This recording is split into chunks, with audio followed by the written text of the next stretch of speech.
Nació en A Coruña hace 36 años, divorciada, sin hijos, es licenciada en Derecho por la Universidad Herculina, máster en Administración concursal por la Universidad CEU San Pablo, en su primera edición además en Galicia. Trabajó durante un tiempo en expropiaciones en la demarcación de carreteras del Ministerio de Fomento en Galicia. Tras iniciarse con un experimentado letrado, abre su propio despacho en los años 90. Desde 2005 está además en el turno de oficio. Es especialista en Derecho Penal y Mercantil. Doña María José Casal, muy buenas noches. Muy buenas noches, Pablo. Un placer estar contigo. Igualmente. Creo que el proceso abierto por la Operación Pokémon nos ha dejado, tanto a ciudadanos como a periodistas, algunas incógnitas que nos gustaría, si le parece, resolver con usted como penalista que es. Por ejemplo, si la gravedad de los delitos es tal que motiva a la detención, que un alcalde sea esposado, conducido a comisaría, que permanezca durante 48 horas y además incomunicado en los calabozos, ¿por qué después la jueza impone una fianza tan baja? A ver, dentro de la fase de instrucción, el hecho de que se detenga a una serie de personas, el que me apunte que ha sido esposado uno de ellos, eso depende mucho del agente o los agentes que llevan a cabo esa detención.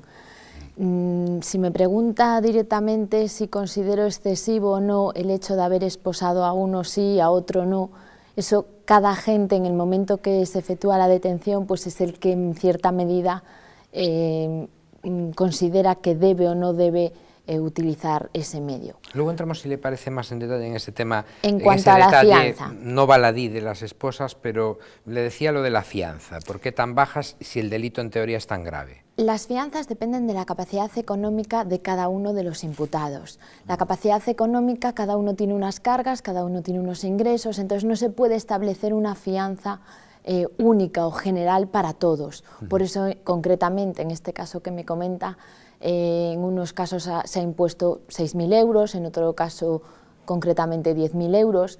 Siempre va a depender de la situación, de la propia capacidad económica del imputado en cuestión. Pero eso en cualquier caso confirmaría que no ha habido con esos supuestos delitos un enriquecimiento patrimonial, ¿no?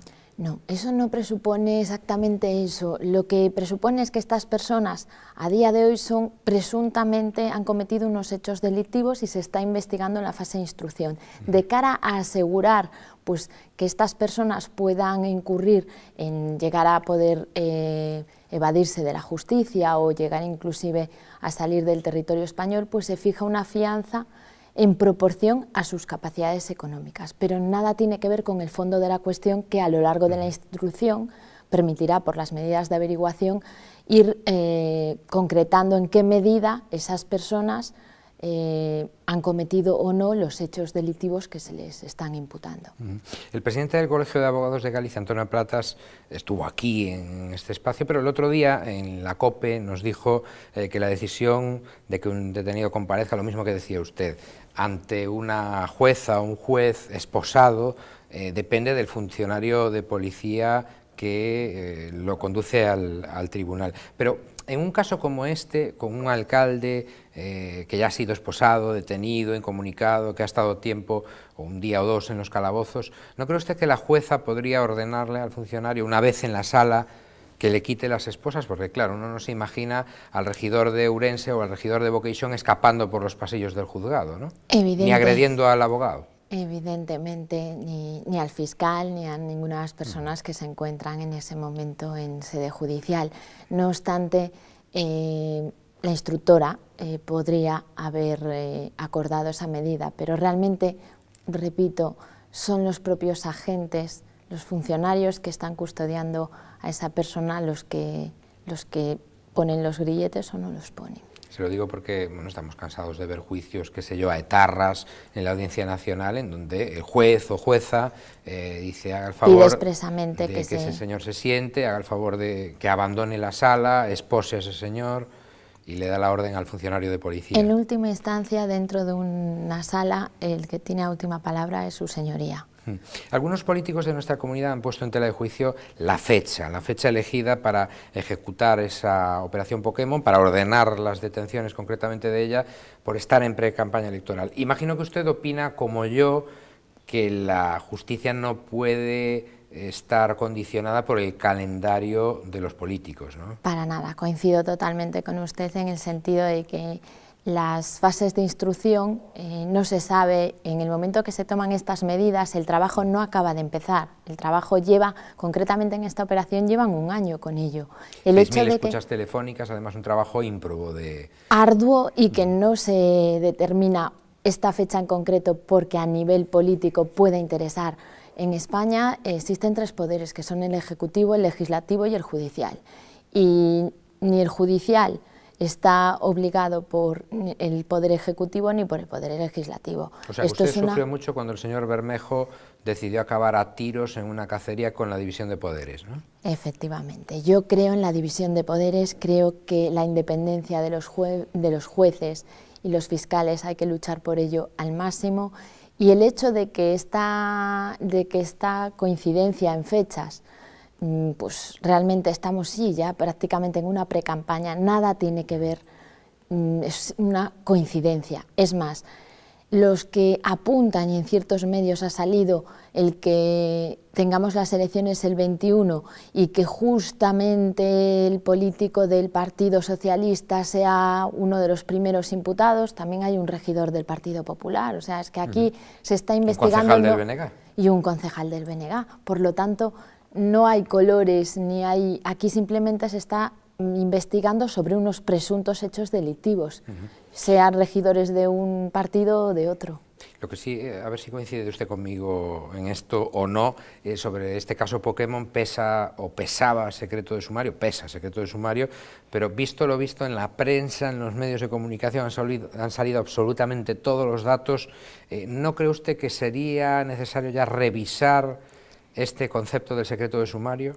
A ver, yo he intervenido en distintos procesos penales que también han sido muy seguidos por los medios de comunicación. Entiendo perfectamente su labor y su trabajo, y es más, considero que se debe de colaborar con los periodistas y con los medios. Menos mal, si no usted no habría venido hoy aquí a hablar con nosotros. Entre otras cosas, pero además de eso, considero que el secreto de sumario es fundamental, porque la presunción de inocencia, que hay que respetarla siempre, en cierta medida se ve vulnerada en muchas ocasiones por datos que se filtran y que en algunas ocasiones, y perdóneme porque sé que me dirijo hacia compañeros suyos, los periodistas a veces se interpretan o toman frases y resaltan ciertos puntos de una instrucción que se alejan bastante del contexto, porque Vamos no a se han decir leído determinados todo. periodistas imprudentes, si le parece. Quizás. Que Mejor. tampoco quiero decir con esto que todos sean imprudentes, ni están cumpliendo su trabajo y no se van a leer 10.000 folios. Yo lo entiendo. Hemos visto muchos casos como este de la Operación Pokémon, que despierta una gran expectación social y mediática, como decíamos, pero que luego parecen quedar en agua de borrajas cuando leemos las sentencias, o incluso casos que son sobreseídos. ¿Qué cree usted que va a pasar esta vez? ¿Sabe qué ocurre, Pablo? Que en estos procesos penales son procesos que, como estamos viendo, las fases de instrucción suelen ser bastante largas. Después pasan a un juzgado de lo penal. Cuando sale la sentencia, todo ese interés que al principio de estas operaciones se tiene, se va perdiendo, porque estamos hablando que a lo mejor nos ponemos en 3 años, en 4 años, si recurren. Pasa tanto tiempo que toda la atención mediática que se tiene al principio de la operación se va perdiendo. ¿Usted cree que es sobre todo por el paso del tiempo? Sí, principalmente y sobre todo en operaciones donde existen tantas personas imputadas, donde realmente los autos, hay un montón de diligencias para practicar. Es una locura auténtica, un sumario como este, ¿no? Y por desgracia cada vez hay más. Entonces, claro, los jueces tienen sus horas de trabajo y su capacidad de trabajo, y van pasando los meses y la verdad es que la justicia es lenta. Llega, pero es lenta.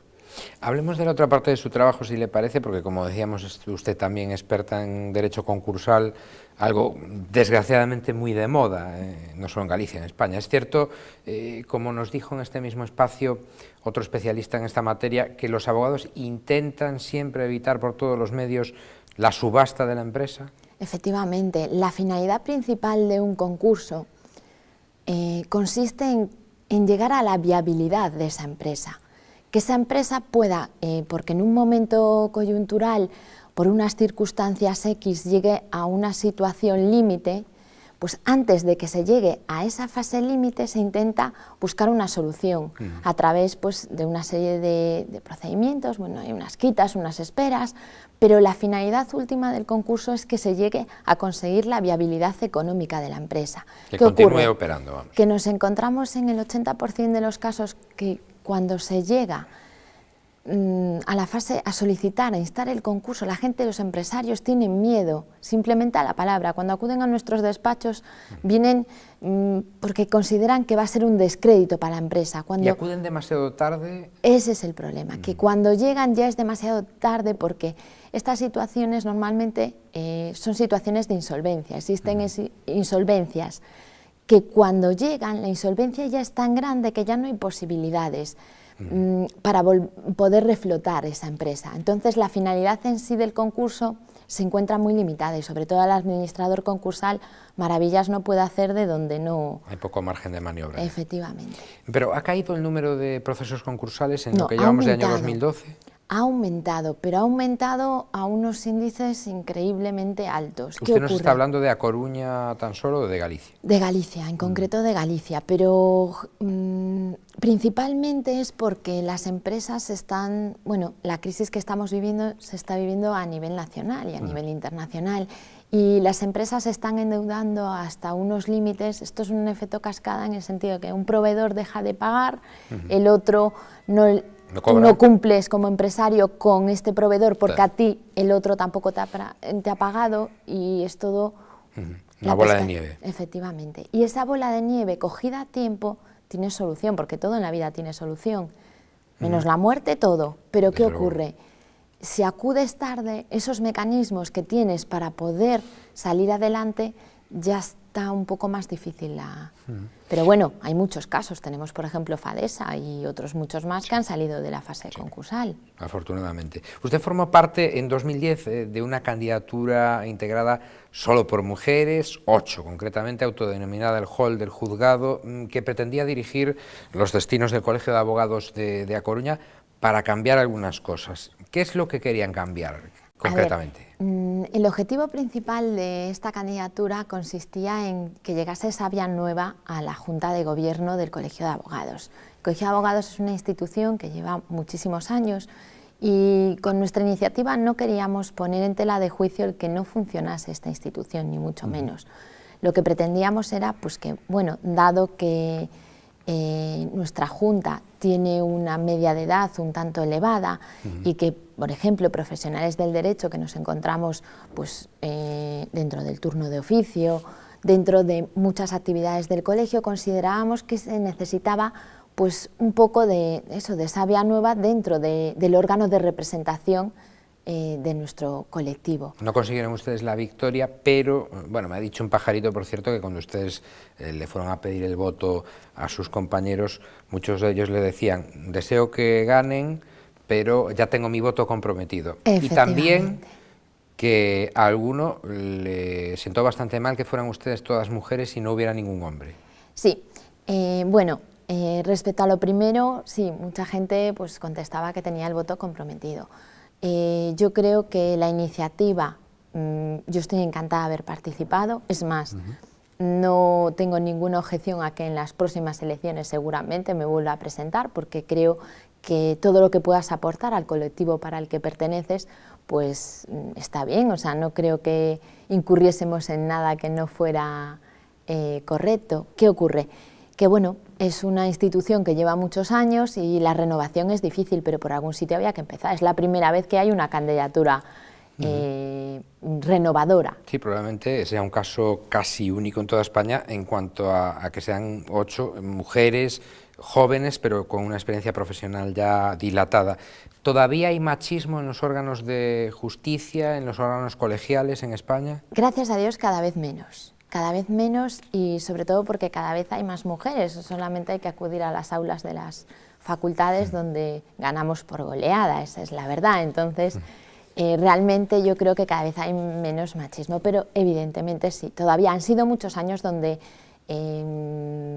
solamente estaban hombres, prácticamente no había mujeres. ¿Usted cree que es la costumbre más que otra cosa? Sí, más que otra cosa, porque a ver, yo considero que todos los profesionales del derecho hemos pasado por facultades, cada uno tenemos nuestras cualidades y nuestros defectos, pero todos somos profesionales del derecho, y el hecho de que sea un hombre o una mujer, lo que necesitas es una persona válida, y cuando vienen a contratar a un despacho, a un abogado, quieren resultados y quieren un profesional serio. No creo que nadie vaya a tener ningún tipo de problema porque sea un hombre o una mujer.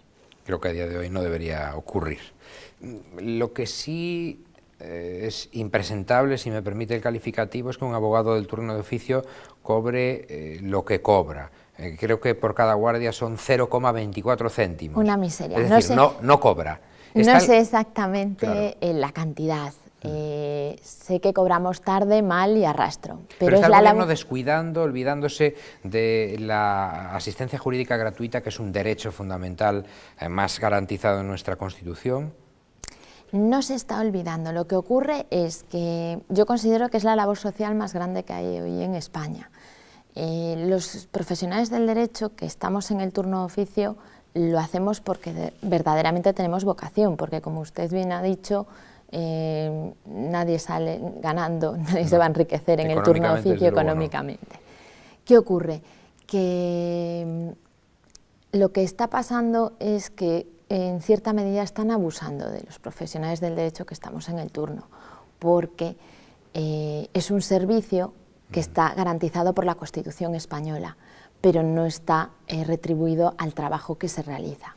Es más, en muchas ocasiones yo he llegado a oír, como perteneciente al turno de oficio, que los abogados del turno tratamos distinto a los clientes particulares que a los propios del turno, porque como nos pagan mal, como usted bien ha apuntado, tarde, mal y arrastro. También existe la idea, doña María José, de que cuando uno tiene que recurrir a un abogado del turno de oficio va a ser alguien demasiado joven, inexperto, incluso un abogado malo, y eso no es así, ¿no? Pues yo discrepo totalmente y considero, y yo, ya le digo, pertenezco al turno de oficio y defiendo exactamente igual a un cliente particular que del turno, porque el hecho de que nos paguen tarde, mal y unas cantidades que la verdad son irrisorias, no tiene la culpa el cliente. Nosotros defendemos qué pasa. Si el caso es insostenible, va a ser insostenible en el turno de oficio si es un cliente particular.